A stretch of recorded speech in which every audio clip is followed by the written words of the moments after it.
Hello everyone, thanks for joining the tour today, and we're going to be taking a look at the newly renovated bungalows, or otherwise now known as the cottages, which we've gone through about half of them so far, and we're looking at cottages number 4 and 8 at this time, and this is just a view of the balcony. We changed the entrance from being in the middle, and so if you are familiar with the property, there used to be an entrance for 2 rooms in one of these bungalow housing structures, and now each bungalow, each room has their own entrance to the side and a little bit more privacy as well, because we split the balconies. So you don't necessarily have to talk to the neighbor if you don't want to, but you can of course go around if you would like.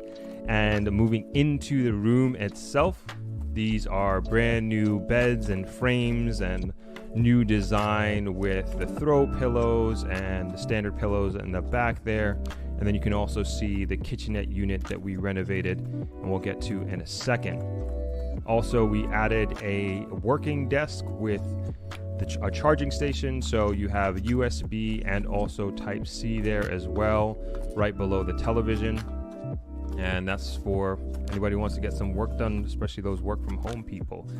And this is a wider view of the room, and I just want to make note of the AC, because these used to be fan cooled rooms, and now we got rid of the louver windows, and so now it's completely sealed up, if you will, with, as far as the windows go, brand new windows. And also want to bring attention to the ceilings. So the ceilings used to be flat, and now we brought them up to an apex to give a little bit more room and make it feel a little bit more spacious, but still maintain the coziness. And also bringing some more attention to the far right corner of the kitchenette that we have, and we'll get to that in a second, and also the newly renovated bathroom. So we basically gutted this entire place. Even the floor tiles are brand new as well. And this is another angle of the bed, and just want to bring some attention to the LED bed frame, as well as the embedded nightstands and lamps, and another view of the kitchenette, I should say. And as you can see, it has basically all the utensils and tools that you might need to cook a meal. Included is a mini fridge there down on the left, and a hot plate, coffee maker, ice bucket, all the knives and utensils that you may need to feed a small family. Not necessarily Thanksgiving dinner, but you can definitely chef it up in there, especially if you're staying for an extended period of time. This might be a perfect type of accommodation for you. And that essentially is the kitchen. And now moving on to the bathroom. And as I mentioned before, like floor to ceiling, new floor tiles, new ceiling tiles. Got the LED frame around the mirror just to give a little bit more lights. We changed out the square louver windows for the ship window, I guess you can call it. And we got the rainfall shower head and the glass frame shower door. Even the towel holders, those are all new. And again, trying to bring together everything in the room, the kitchenette, and to complete the cottage experience, if you will. So very happy and proud of how this was done, and really wanted to give a modern look and feel to this new room category, the cottage. And so also with this wider angle, want to bring attention to the closet. So you got some drawer space there, and you got some hanging space as well, and your safe, of course, and the ironing board is on the other side in between the closet and the window there. And yeah, another angle of the room, and also want to bring attention to that long standing mirror there, so full frame mirror.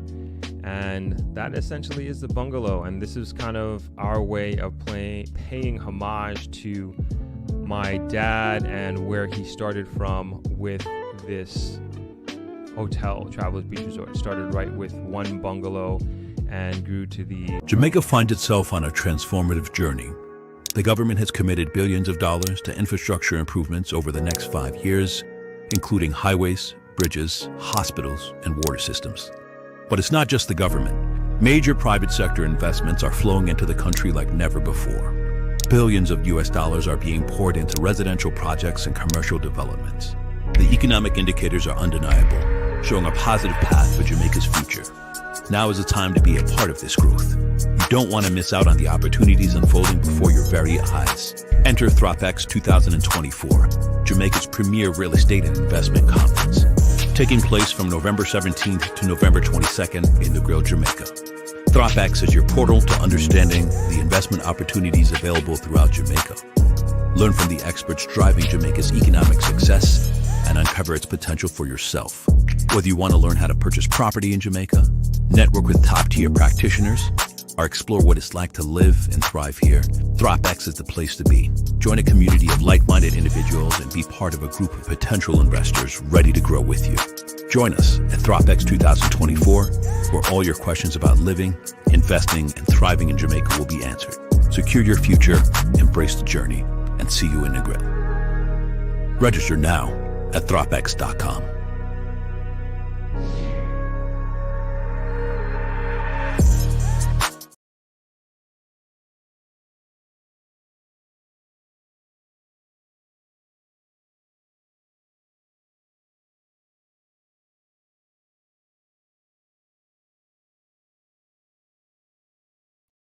I was on mute the whole time. What's going on, everyone? Good to see you. Happy weekend. Happy Saturday. This is a surprise one, probably for many. We were supposed to go live yesterday, but I was actually shooting a commercial with ATL Automotive because we are doing a really, really big collaboration and doing an electric car show here in November on the 21st. And we shot a commercial yesterday at their Montego Bay location. It went really well, but it was a very, very long day, and I just didn't have the energy to go live last night, and I thought it was too late anyway. So here we are, but I do want to talk about the headline of this, or the title of this live stream, which is based off an article that came out, I think it was yesterday, and it was really talking about the economic outlook of Jamaica and there being a forecast of a contraction in the economy for 2025 for Jamaica. And it's not necessarily a bad thing, but it's something, and not necessarily a good thing either, but it's something that is, I think it's multi-layered. Today's going to be a short one. Today's my brother's birthday, so we are going to celebrate shortly. But I did want to talk about the this article, and we will be having our normal live stream tomorrow. And we can go, if we want to continue talking about the subject tomorrow, we can definitely do that. So let's hop right into it and start talking about the article. Hold on, let me share my screen here. Sorry, there's a short in the mic. I got to change this mic out at some point. Okay, here it is. Let me see if I could line that up a little bit better. Nope, I don't think I can. So I'm going to put the link to the article in the comments section.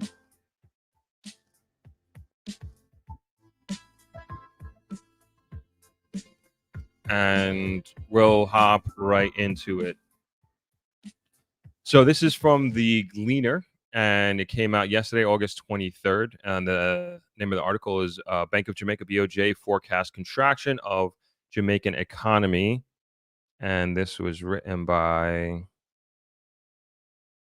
Stephen Jackson. And so it reads, the Bank of Jamaica BOJ expects negative growth this fiscal year due to the passage of Hurricane Beryl last month. The central bank projected that the Jamaican economy would decline within a range of negative 1.5% and 0.5% on the high end for the year ending March 2025. Growth is projected at 1.5% to 3.5% for the subsequent year, 2025-2026. On Wednesday, during its regular quarterly briefing on monetary policy, the BOJ indicated that it has confidence in the economy's resilience. The central bank on Tuesday shifted its stance from the holding pattern on interest rates to implement a rate cut. It's the first time since the pandemic. The 7% rate that has held since November 2022 was cut by 25 basis points to 6.75% effective on Wednesday, August 21st. We should interpret this as a cautious signal that we intend to loosen policy further in the future if conditions remain as positive as they are, said the Bank of Jamaica Governor Richard Byles. In recent weeks, the BOJ has been loosening the flow of liquidity in the economy after nearly 3 years of tightening the tap to stop inflation from growing. That was followed this week by a rate cut. The reduction of 0.25 basis points, we hope, is the beginning of better times ahead to reduce rates in the future, said Byles. As the Bank of Jamaica's expectations that the economy would contract this year, BOJ Deputy Governor Robert Stennett said the bank did not foresee Jamaica entering into recession. A recession is technically defined as a 2 consecutive quarters of negative growth. Byles added that there's also no expectation of a recession in the United States, which is Jamaica's main trading partner. The possibility of a USA recession is not really on, but rather a soft landing that's good for us, the BOJ governor said. The rate cut is expected eventually to influence interest rates or financing costs for institutions and could eventually trickle down to consumers. The cut won't likely impact economic activity, but allows for better planning, Byles says. Will this impact GDP? I don't know. I do not know that a 25 basis points will. I doubt it, but business people can say to themselves that they are making decisions that generally in Jamaica, interest rates are on the way down, barring unforeseen circumstances, and therefore they can start to put in place forward-looking plans, said Byles. Despite the temporary inflationary impact expected from Hurricane Beryl, which disrupted agricultural supplies, BOJ forecasts that inflation will stay within its target range over the next 2 years. The annual inflation rate cooled to a 5.1% in July within the BOJ's target range of 4.0% to 6.0%. The BOJ said the domestic economy will reflect signs of reduced consumerism, which in term the easing of demand, a stable exchange rate, and lowered inflation expectations, and is supported by the declining U.S. inflation and lower international commodity prices. Further rate cuts by the central bank will be given by incoming data, with the BOJ notifying it will closely monitor risks such as fluctuating energy prices as well as global economic conditions. So I thought that that was important for us to talk about, as I think 2 live streams ago we were talking about the potential effects of what is happening in the United States affecting us here in Jamaica, and we went through certain examples of domino effects, particularly of the U.S. housing market. What's happening in the U.S. housing market? There being this crazy increase in inventory, and then particularly in the Florida housing market, there being domino effects of people not being able to pay, like a whole bunch of things, right? And at the end of the day, our conclusion is that there has to be a certain percentage of Jamaicans, or maybe not even just Jamaicans, but people who are investing in Jamaica in the real estate market as a second home or whatever have you, and it could be jeopardizing their monthly payments to their second home or their second investment, whatever it is down here in Jamaica. And we went through that whole exercise, and if you didn't see it, you can go and take a look. And so with this article specifically, I really want to focus more on a couple of different pillars, and one of them definitely being Hurricane Beryl.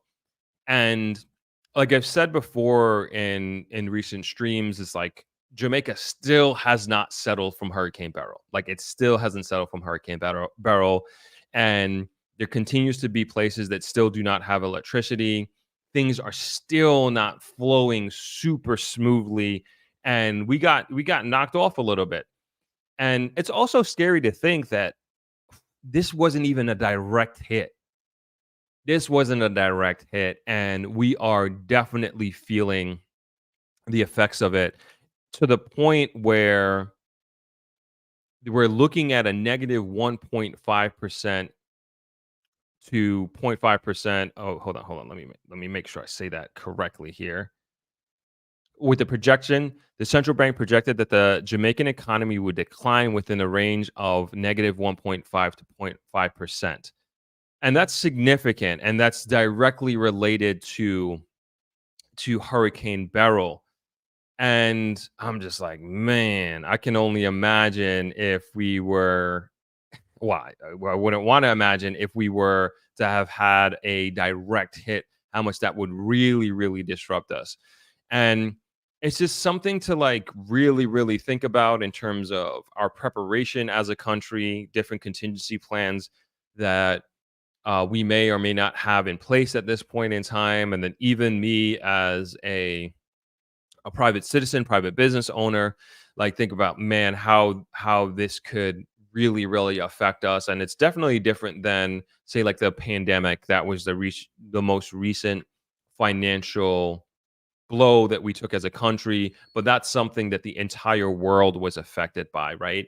And what worries me if like we get hit with a hurricane directly, how badly that would throw us off the trajectory that we're on as a country right now, but then also putting us further back competitively in the various industries that we are a part of right now. Of course, I'm thinking hospitality for sure, but I'm also thinking in the infrastructure aspect of things with the highways coming on board, the large scale government investments into water, and the attraction of also foreign direct investment coming into Jamaica at scale, unlike ever before, and how much a storm, a direct hit would throw us off if this thing kind of just, just narrowly missed us, sort of thing.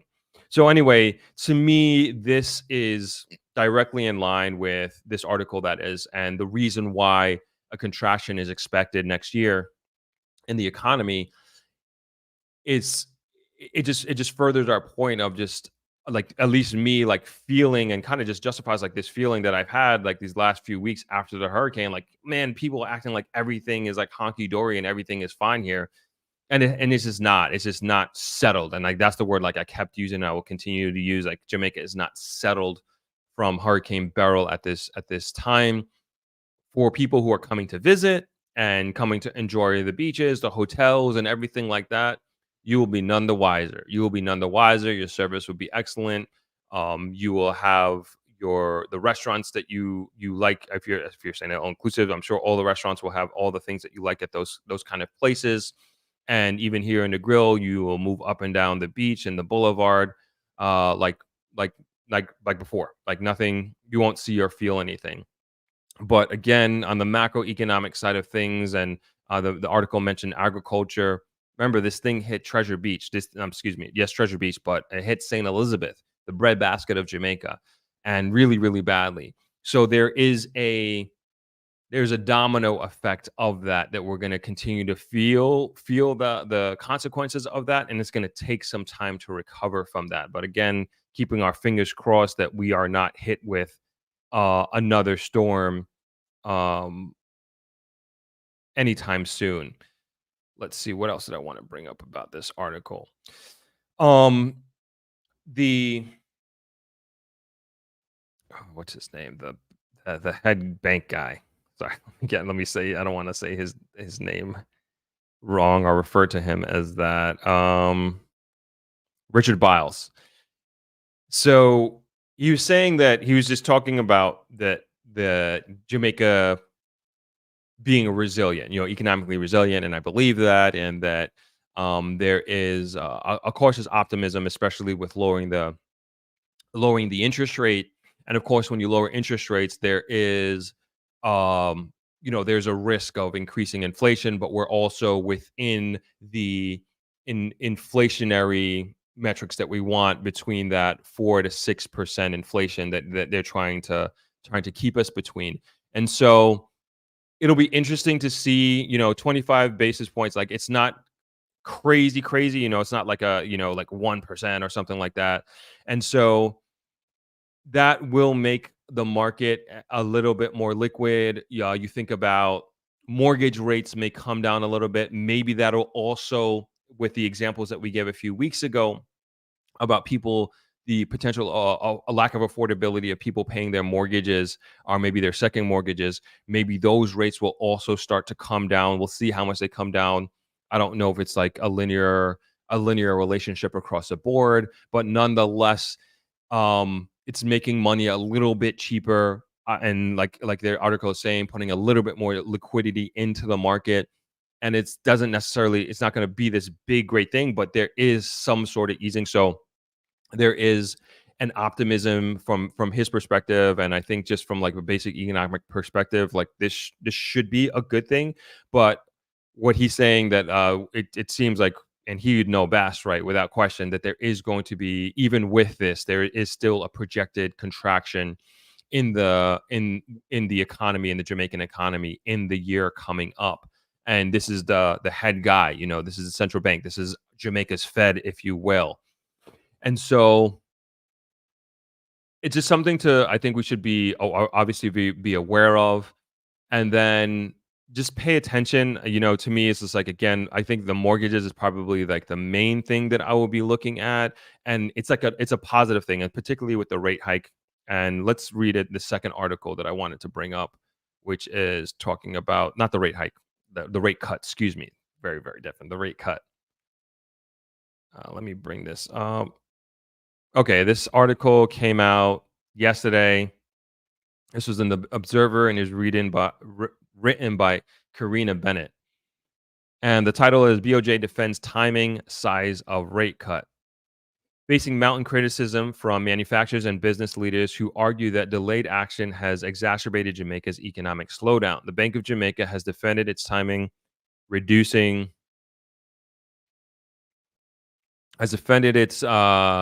its timing in reducing interest rates. The central bank asserted that its decisions are grounded in rigorous data-driven analysis rather than anecdotal evidence, and suggested that a swifter response might not have produced the desired outcomes. Excuse me. Remember that data comes in a lagged way. In the business community, many people may see it. Maybe the store is not selling as much, but that's just anecdotal. The data that comes out from Staten is what we use to make our decisions, or even if there was a slowdown. Sorry, I'm just making this a little bit bigger. Even if there was a slowdown in orders associated with a downturn in the economy, which resulted in a decline in revenues for the period. In speaking with the Jamaica Observer, recently, past president of the Jamaican Manufacturing and Exports Association, John Mahfood, noted that while he welcomes the reduction in the interest rate, he believes it should have happened much earlier and that the cut should have been bigger than announced. The BOJ took too long to reduce the interest rate, and even the 0.25% reduction feels too low unless they plan to continue reducing rates every month for the rest of the year, Mahfood stated. He highlighted the significant impact of high mortgage rates on the construction industry, which has seen a marked slowdown as home buyers struggle to afford current rates. The concerns raised by manufacturers are supported by recent data showing a decline in both business and consumer confidence during the second quarter of 2024. According to the Jamaica Chamber of Commerce, consumer confidence fell to 169.5 points from 174.7 points in the first quarter, while business confidence dropped to 133 points from 139.7 points over the same period. I don't know how to interpret those metrics. If anybody has any idea, I have no idea what those numbers actually mean. Obviously, one's going it's going down, but what does that mean in the greater scheme of things? I'm not sure. Anyway, Don Anderson, pollster and chairman of Market Services Limited, noted that while the overall macroeconomic outlook remains positive, rising crime and high costs of living are weighing heavily on consumers' personal financial situations. While acknowledging that the central bank's policy decisions might appear delayed to those on the ground, BOJ Senior Deputy Governor Wayne Robinson emphasized that the reduction in the policy rate was, in fact, a second step in a gradual easing of monetary policy. Recall at the last decision, we actually started the process of easing monetary policy, Robinson said. As the governor indicated in his press statement, we injected about $20 billion into the system and have begun to see money market rates ease. We now just follow up on that to make another adjustment, a second step in terms of signaling more clearly and more definitively how we want interest rates to trend, he added. Robinson said that the central bank had previously indicated its intent to monitor several key indicators, including actual inflation trends, inflation expectations, and the strength of the domestic economy. He emphasized that the factors were crucial in ensuring that inflation remained anchored within the target range of 4 to 6% as it began to decline.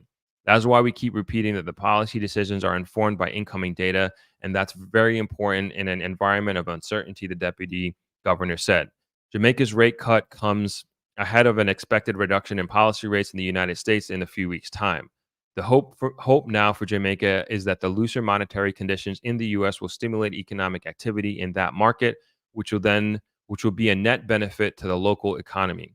A lot will depend on how aggressive the BOJ will be with interest rate reductions. This will determine the extent to which they can engineer a soft economic landing, Adrian Stokes, financial economist and CEO of Qantas Capital, told the Business Week. The recent interest rate cut as a second step in a broader strategy of policy easing is part of the BOJ's three-pronged approach to monetary policy. The strategy includes adjustments to policy rate to signal the desired direction of interest rates, tightening liquidity, and maintaining a proactive stance.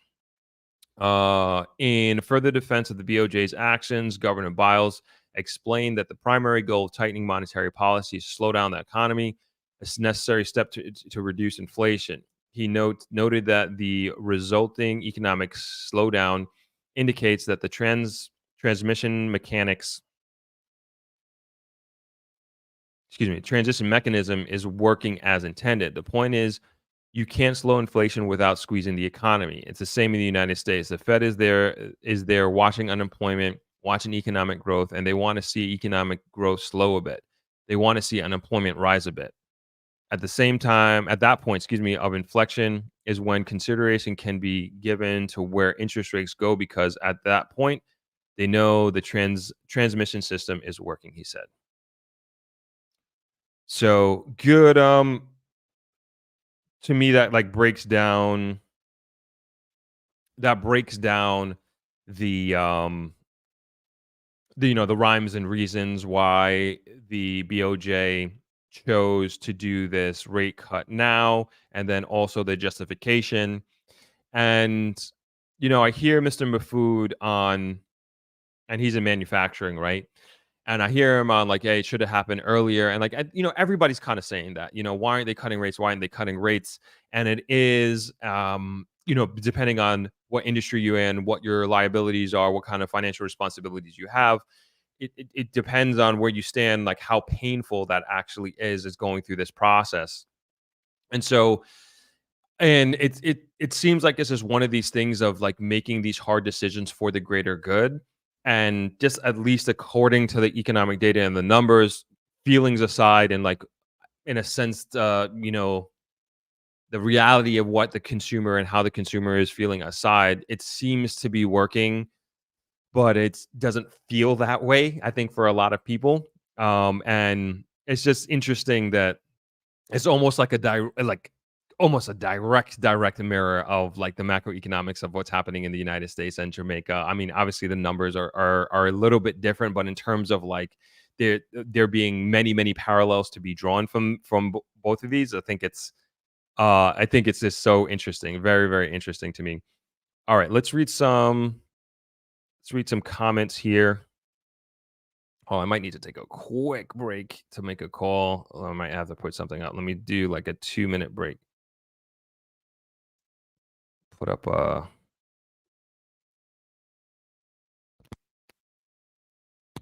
video real quick. What do I have? All right, give me 1 second. I'm going to put up a quick video and I'll be right back.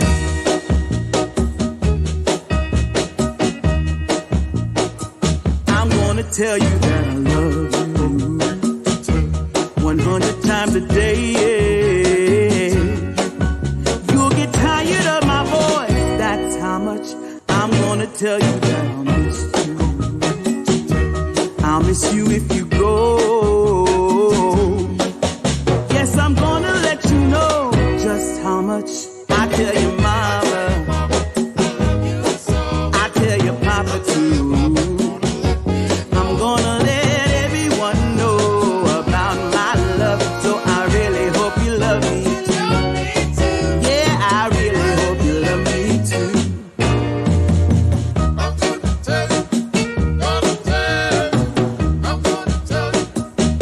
gonna tell you that I need you.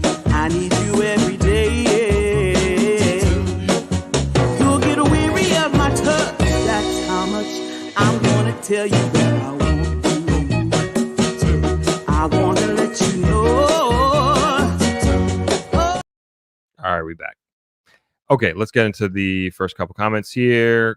Clive Thompson says, Throp, I follow the U.S. property market and economy, and a big property correction has been forecast for the next year, and recession is pretty much unavoidable in the U.S.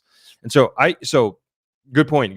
I follow the U.S. market very closely, especially the real estate market as well. So we're definitely on the same page as that. And there, without question, there is a shift happening in the U.S. Like you can see it by the numbers. We talked about the June numbers that came out a couple of live streams ago, and just talking to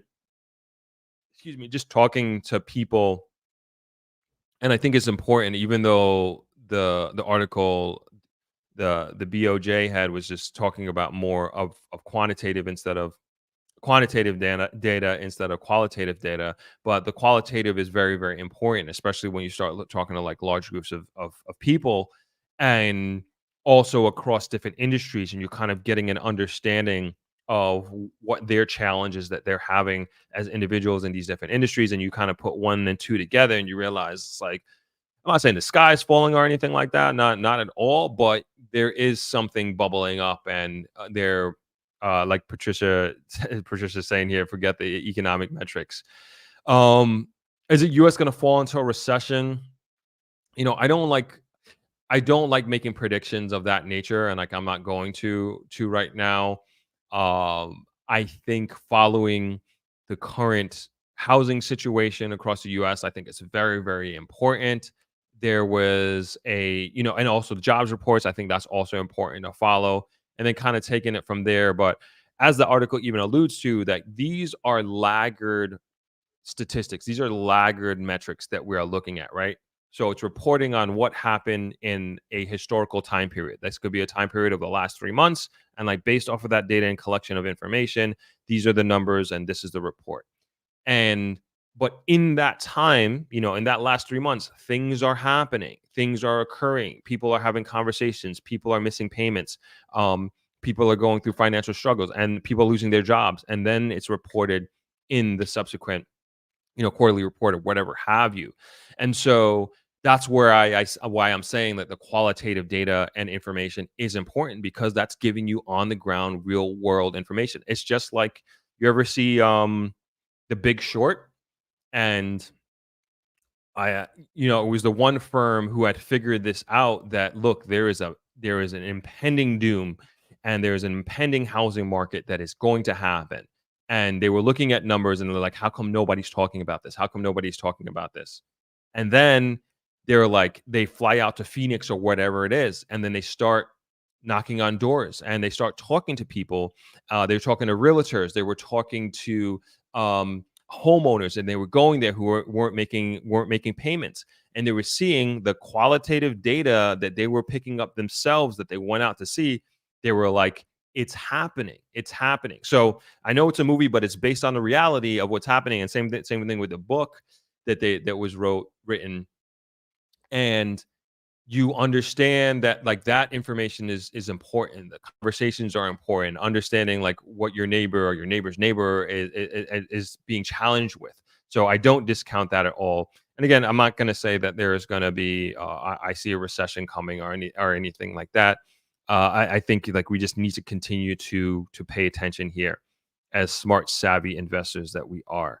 Patricia Edwards says, regardless of these economic metrics, if Jamaica does not get crime and its perception of a lawless country, we are going to have tourism coming home to build.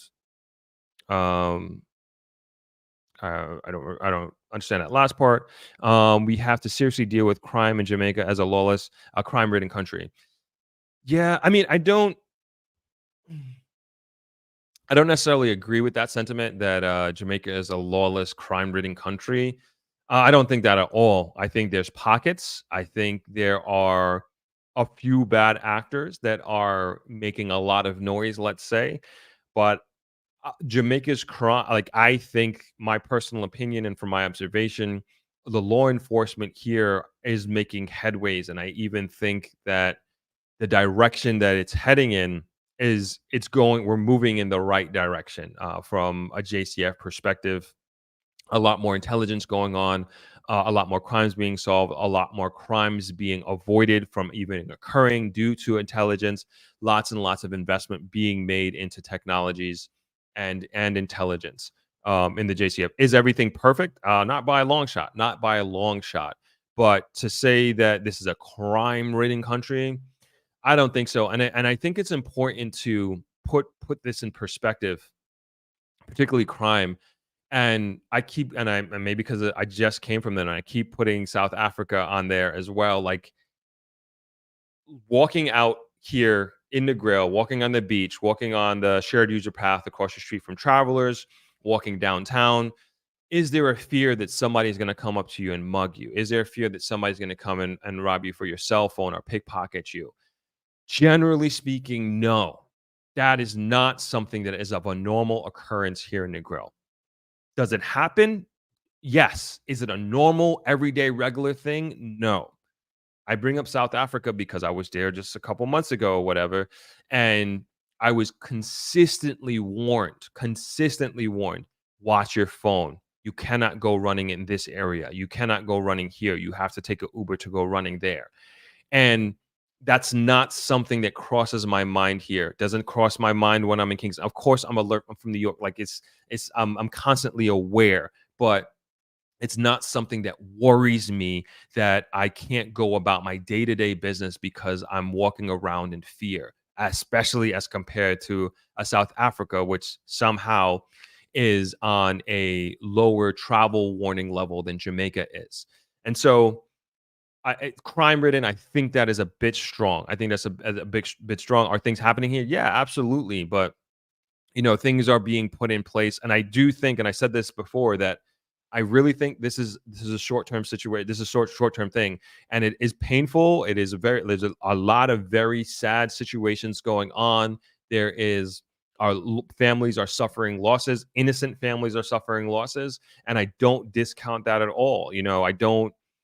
I take that very seriously, but when we're looking at it as a whole, I do think I'd like to think that we are moving in a positive direction, both from an anecdotally, qualitative, and then when you're also looking at the crime numbers itself. Clyde Thompson says, new building code requirements in Florida since the Surfside condominium collapse, property taxes, and trashing the property market in this state. Yeah, I saw that, and it's like so crazy to me when they did that. And for those that don't know what Clive is talking about, there was this condominium collapse. I forget where it was, somewhere in South Florida, and people died. I mean, it was really, really sad, and it came down to just these regulations that weren't being enforced. And now there seems to be, maybe not an overcorrection, but it seems to be like they're enforcing things that they should have been enforcing in the first place, but they're doing it very much with an iron fist, and it's having these domino consequences, like Clive is alluding to here, and it is putting landlords in a very financially precarious situation to pay these fees back. Maybe one day we'll get into this and getting into it deeply. Andrew said Miami Beach. Yeah, thank you. And so there has been rippling financial effects on the Florida housing market across the board because of these new regulations that they're putting in and our enforcement that they're putting in. But I was just like, man, they didn't think of this before and do these scenario forecasting of making this decision on what could happen. Or maybe they had to because there is a real danger. I mean, obviously there's real danger of building collapse and a bunch of people died, but maybe they were forced to do this because they're realizing that our buildings are very, very dangerous. And that in itself is also very scary, and financial stuff aside. I mean, imagine you have another one of those, what is that going to mean for the Florida housing market? But God forbid, I hope that doesn't happen. Cindy Gooden says a crime will stop when the government wants it to. So that was actually my next point that I was going to bring up. I gotta go soon. Gonna wrap this up shortly. But that was my next point that I was gonna bring up is that the amounts of foreign direct investment that's coming in to Jamaica, it's like it's not gonna those investors and the clients of those investors, like that's what's gonna push it. Like, and that is what's pushing it. Let's not like let's be real here. There's too much money coming into Jamaica, and the level, and as I've been saying, that I truly believe that Jamaica is heading into a very much luxury direction as far as where it's trying to position itself in the global market. And I don't mean that only from the perspective of coming to vacation, but I think from an investor's perspective. I think it in the respect of a entrepreneurial perspective as well, because there's a lot of goods and services that are going to be needed for to service the clientele that Jamaica is attracting, are going to be attracting. And so that is what's going to push the government. It's the private sector. It's the private sector investment that is coming in. Like we talked about the $1 billion investment that's coming on the North Coast. It was announced a few weeks ago. It's a Tiger Woods golf course. Like people are going to come. Tiger Woods is going to come. Like that's it just makes sense to me. At the end of the day. So there is some truth to what you're saying, Sydney. Thank you for the comment. Clive again. When the USA sneezes, we will catch a cold, including the UK. That's right. That's right. Mo says typically 6 months after the Fed rate cut expected in September, the recession usually happens dated back this. Okay, like I said, I'm not calling recession. I haven't done enough research to say that's gonna happen. Tyshin says, I agree with you, Throp. I believe the crime rate in Jamaica is falling. No, it is. It's not. It's not even your belief. It's if you look at the numbers and the statistics, it is going down. There's no question based on the data that we use to measure this. Galloway Kevin says, hello to you, brother, Throp, and everyone. Peace to this house. Welcome, friends. Andrea, thank you for the location of that collapse in Miami. Appreciate it. Tyson says, I'm in the UK and the crime rate here is quite high. Galloway Kevin says, Jamaica is a great place to be for sure. As it is written, this gospel of the kingdom will be preached throughout the whole world as with witness, and then the end will come. Selah. Okay. Thank you. Thank you for that, Galloway. Thank you for your contribution. Thank you to everybody who hopped on this stream.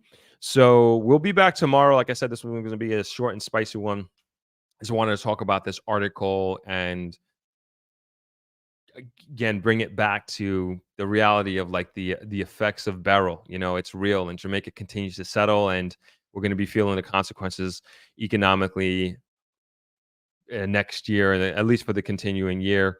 But I believe that Jamaica is a very resilient. It's a resilient country. There is still tremendous momentum happening here. And this, I look at this is a blip, at the end of the day. I think this is going to be a blip when we look at the bigger picture of things, and Jamaica will come back. And it's also good that they're being proactive. The BOJ is being proactive again about this, and they see this coming and they want to do something. And who knows, maybe there will be another rate cut in another month or so. But obviously, you can't do a rate cut of like a big rate cut in one announcement, because again, we don't want inflation to get out of control. And we'll continue to monitor this. We'll be back tomorrow for sure for our regularly scheduled live stream, which I'm very much looking forward to. We'll hang out a little bit longer, and we will talk more about this article if you want to talk more about this stuff. And I'm going to leave you with, I wanted to do some announcement for ThropX. But anyway, I told you guys in the beginning that we shot the commercial with ATL Automotive for the car show that we're doing, the electric car show that we're doing here in the Grill for ThropX 2024. And there was one more announcement, but I can't even remember. But get your tickets, thropx.com. If you want more information, you can check it out there. Things are going well, and getting more and more excited as each and every day goes by.